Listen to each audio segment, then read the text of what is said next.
Hey, ladies and gentlemen, you know what time it is. It's time for Car Chronicles.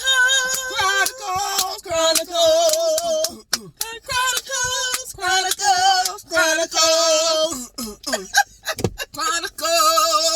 Right, the lip quiver.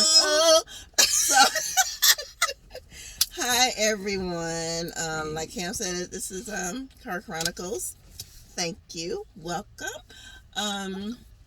We thank you guys. Last week was our debut episode, and Yes. oh my gosh, we got so many positive responses. Yes. This is us. This is how we do. This is just who we are. There's We no wanna filters. be authentic. Yeah. But our lip gloss will always be popping. It's gonna pop. It's gonna pop. I know you're probably thinking, like, how come y'all not moving? It's Car Chronicles. We still in the car. We are, before we head out to our walk, I'm hungry. So She said, she was like, you don't want me to be hangry? We gonna stop and get some vittles up in here.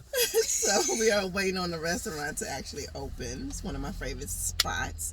I'm not telling y'all where it is because I don't want it. You know how that be sometimes. We ain't giving them no free advertisement. We gonna Not just that though, but then everybody and mama gonna start coming in. You know, you won't be able to get a seat. Yeah, I didn't think about that. And we Right. don't play when it comes to our food. We don't. We like to eat. So before we start with our topic today, we just want to ask everyone to go and subscribe to our YouTube page. It's All Things Cam and K. That's the name of our channel. Yes. So go subscribe. You know, you like Car Chronicles. Go there and subscribe so you can be alerted and know when we drop the episode, because that's where we're gonna be dropping the episode, like in the future. So that's where you're gonna catch Car Chronicles. Yes. And other things that we have coming and down the pipeline, because like she said, honey, it's all things. Cam. Glory to God. Come on now. Yes. Chronicle. It's all things. Cam and K. So or K and Cam, whichever way you want to say it. Cam and K. No, it's A. Alphabetical order. Yes. Okay. Do that. So today, excuse me, just want to talk about how much influence does your family have when it comes to you picking your person?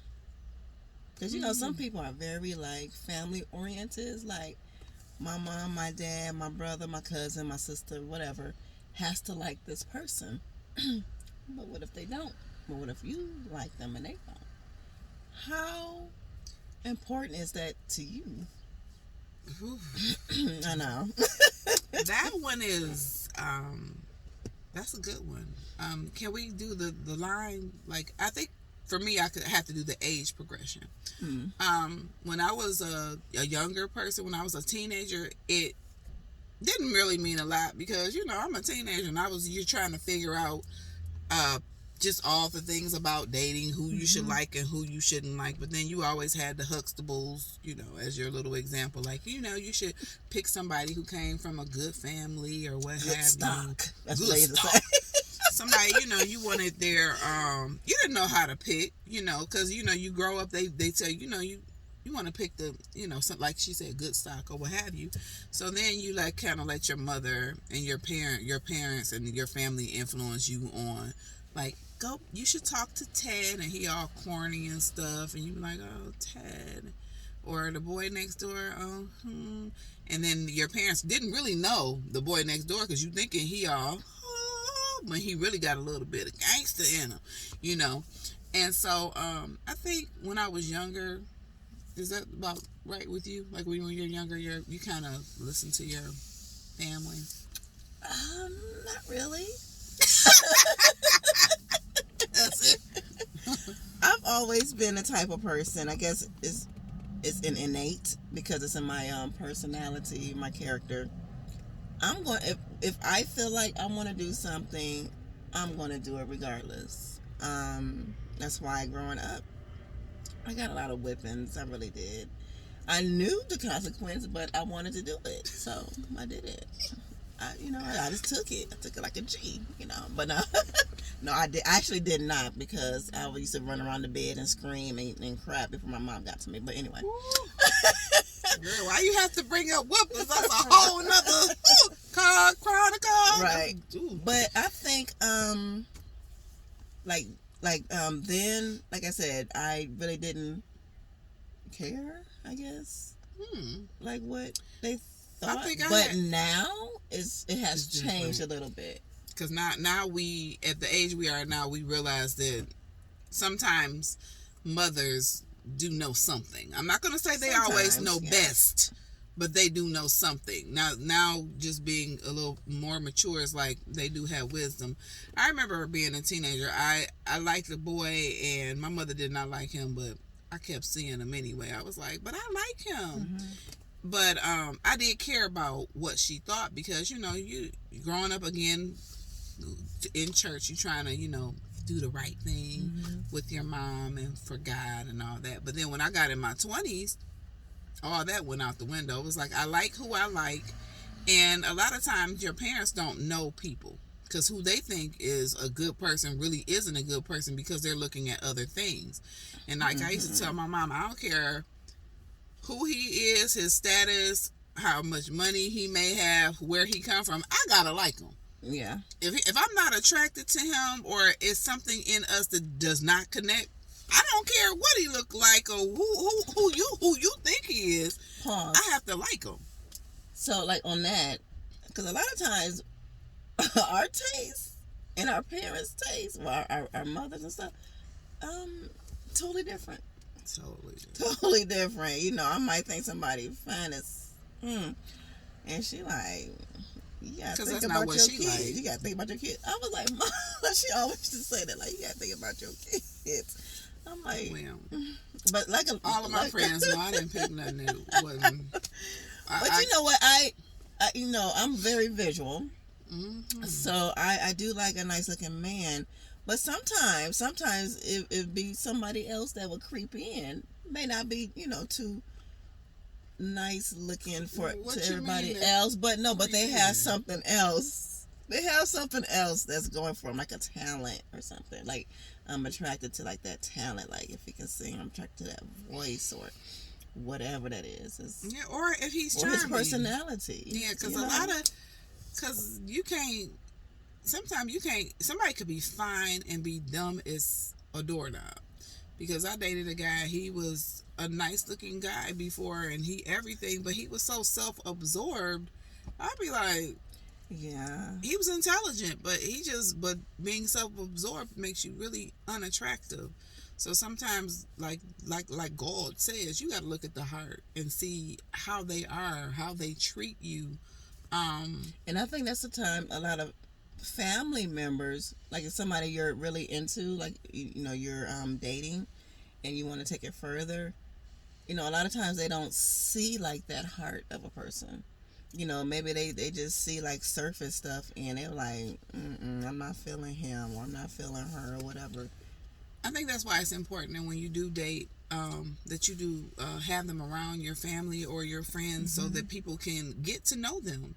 After all, if you're going to spend your life with someone or an extended period of time during your dating relationship, sometimes your friends and family can tell you things that you did not see. Because a lot of times, I know you can have your girlfriends and you see stuff, but they are so in love, you can't say anything, because then you'll be labeled as a hater, or you just don't want me to be happy, or he treats me well. You don't, you just want somebody like him, and you be looking like, nah, girl, I just got that feeling in my shana knotted. But if you like it, I love it, and I will support you through it. But I just think it's important. It's a red flag for me when a man wants to keep you away from his family, yes, or keep you away from yours. Most definitely, that's toxic. That's a sign. That's another topic too. That's like a sign of an abuser or something like that. If they want to isolate you from your friends and your family, especially early on in meeting or in dating. Yeah. It's like, nah, bro. Or you can't call them after a certain time, or you can't know where they live, because once you connect with somebody, you don't have to go over their house or all that, but usually somebody will say, oh yeah, well, I live in this area or that area. They'll give you some kind of information. I remember when I in my adult dating life after I got divorced. Yes, I've been divorced. It's okay. I'm okay. It was for the best. But I remember I was dating this guy, and so I had brought him home to my mom, and I was like, "Hey, you remember so and so?" That's why I have this thing now. Don't go backwards. He was a guy that I dated as a teenager, and she didn't like him as a teenager. So she would always be like, "That boy," but she knew in her mind because he was, And so when she was like, "I hope that y'all are just friends," and I was like, dang, why she say it like that? She put that out there. And push come to shove, he should have just stayed my friend because she saw something in him and she knew something. But the thing that I learned, she was very subtle. She was like, "Oh, that's nice that you guys are just friends." And I was like, "Oh yeah, because we were." And then he wanted to take things further, but she saw something in him when we were teenagers that rung true into adulthood that he just wasn't right. Just wasn't right.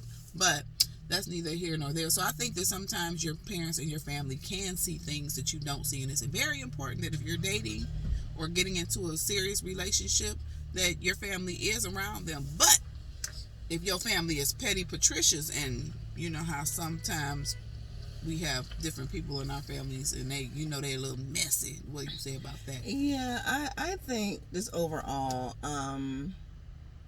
because it can go either way. Like their influence. Yes, you do want someone who get along with your family, and who your family likes. Let's just keep it real. Probably everybody in your family probably won't like someone. We've all heard stories. But and at the same time, I don't know. They say you don't marry the family. Some people say you don't marry the family. Some people say you do. So I guess it all depends on how important it is to you.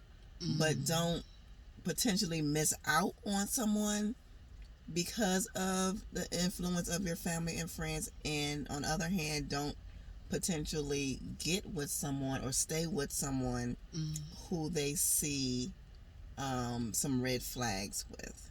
So it's kind of, it's a double-edged sword, because my mother has been right, and then sometimes my mother has been wrong. But like my daddy used to say, "Sir, just don't put your hands on her and bring her back the way that you found her, and we'll be fine." Yep. And on that note, again, we like to keep it, nice and short. So we can touch on this another time. Yes. If you guys chime in and you like what we talked about today, and you make your comments, we can revisit this. And then also at some point we might even bring you in to Chronicles. Yeah, we'll be right in that back seat. Yes. So again, subscribe to our YouTube channel, All Things Cam and K. CAM and KAY, all things. And if you have any topics that you would like for us to discuss, you can email us at allthingscamandk@gmail.com.